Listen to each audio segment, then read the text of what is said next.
24 hours on our star, we're calmer, going to get a couple days break from inclement space weather here. Those sunspots departing on the north are saying goodbye the only way they know how, near M-class flare and smaller events as it heads towards the limb and then on to the far side. Eruptions no longer threaten Earth from this position. We can also see the full telemetry of the CME impact in the solar wind. Plasma speed, purple, it's the only thing that remains elevated, but it really represents a more appropriate sunspot maximum ambient speed to the stream. It's been a little low lately. Let's do some aesthetics here first in the articles. Lopsided galaxy NGC 2276. But there's no real mystery to the bulge as NGC 2300 is just off the screen, right next to it, yanking on the shape of this one.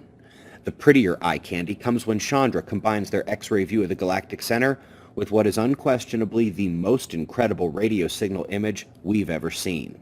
They allow the composite of the two and add some labels in there to help identify certain features, from the nova blast to the interacting stars in the dense environment to the pulsars and other emitters like threads and clouds. It's probably one of Chandra's most eye-catching releases so far this year. Folks, we're not going to show the actual paper up here next, because as veteran observers might guess, there was no signature of dark photons at all.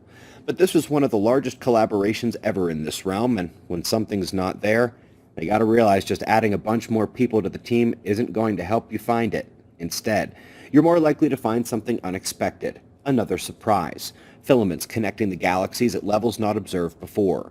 There are no islands in space. All is connected in the cosmos, either through those filaments or the electric pancake sheets described by Yale. Just a reminder, the Milky Way has both these small filaments and touches the local sheet. Lastly, on the article front, remember how a few degrees of warming in the ocean was supposed to kill everything? Well, we've been showing the last few years, every time they look at krill, chlorophyll, or phytoplankton, they're enjoying and thriving in the warmer waters. Apparently more of their food around trumps a mini notch on the thermometer. And now we can look back in time and say the bigger species did all right the last time the oceans were very warm. This is also not something those climate modelers expected, and the piling on of the unexpected comes as hundreds of you got hit on social media yesterday for sharing this video of mine. They set 10 professors and national lab scientists on us on this video, trying to debunk it and counter it. It was poor. They fell into every trap I set for them. They were not kind, and tonight, I won't be either.